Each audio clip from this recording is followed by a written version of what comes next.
Recurring monthly charges and auto drafts can easily slip your mind if you're not checking your bank and credit card statements. One man called KPRC 2 investigates Amy Davis when he realized ADT was deducting money from his bank account for 8 years for alarm service he didn't have anymore. Amy? Yeah, guys, $64.24 every month since 2013. Ooh. It comes out to just under $6,000, and that whole time, he says his ADT service wasn't even connected, but the company won't refund all of the money.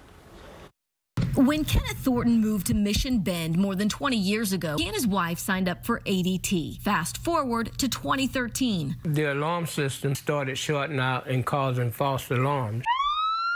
He says the false alarms had sheriff's deputies showing up at his home and even stuck him with big bills for those false alarms. He called ADT to figure out what was wrong. They sent a guy out promptly. He came out and he checked in the room and he went up in the attic and he says, I can't find the problem.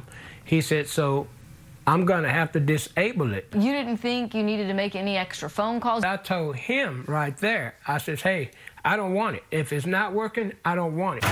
He says these clipped wires are proof the tech disabled his entire system. But when we reached out to ADT, they say their records show when the tech came out in 2013, he only disabled 2 window sensors. From that day forward, there were no more false alarms, no communication with ADT until April 2021. Thornton noticed ADT had been withdrawing monthly payments from his bank account all along, even though he had signed up with Vivint for wireless alarm service in 2019. I trusted the company, so I didn't check my account for nothing like that.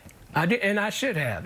That's on me. ADT says its network last communicated with Thornton's system in June 2019, adding they were never notified he wanted to cancel his service. Man, I'm not some kind of crook. You know, I'm telling you guys the truth. After months of calls and a complaint to the BBB, ADT deposited $748 into Thornton's account. So we asked ADT how it came up with that number and where's the rest of his money? A spokesperson told us that amount is half of what ADT owes Thornton. Since the company says the system was still sending signals in 2019, they say Thornton is responsible for the prior payments. No word on why ADT stopped at refunding him just half of the money they say he was due, but after we reached out, ADT said it is sending him the remainder for a total refund of $1,496.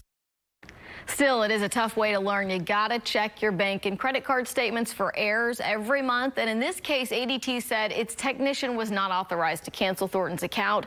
He needed to call or write a letter to cancel that service. And if you do that, you'll always have proof. Save a copy of that letter, guys. See, I always wonder, like, how long we're giving them authorization, and then, you know, the fine print of, well, then how do I not authorize that? Right, because most of those contracts are evergreen. They'll just keep going. Yeah. Gotta look